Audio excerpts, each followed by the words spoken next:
I really don't know. Nothing is final, but it's not going to be my decision. It's going to be his decision.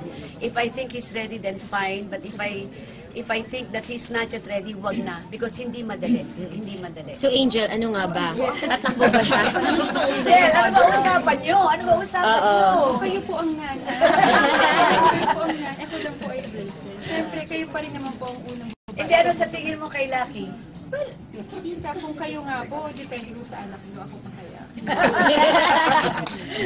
Basta ako nag-ano lang ako, suporta kung ano man maging decision niya. At nagpapasalamat ako sa mga taga-Batangas kasi minsan kahit may mga out of the country kami ni Luis, may mga lumalapit sa kanya na nagtatanong or sinasabi na sana tumakbo ka. So, yung pagmamahal na pinakita nila sa pamilya ng boyfriend ko and sa boyfriend ko, papasalamat ako. Kasi nakikita nila kung paano ko nakikita sila, kung paano sila kabuting tao, sa kung paano sila, kung makakatulong sila. So, yun lang, nagpapasalamat lang ako sa kanila. Pero Angel, ready ka ba na half of your heart if ever sa politics? Kasi yung boyfriend mo, of course, is supportive. Hindi ko talaga alam. Actually, hindi ko siya iniisip. Hindi ko siya talaga iniisip. Ibang mundo talaga sa nakagisnan ko.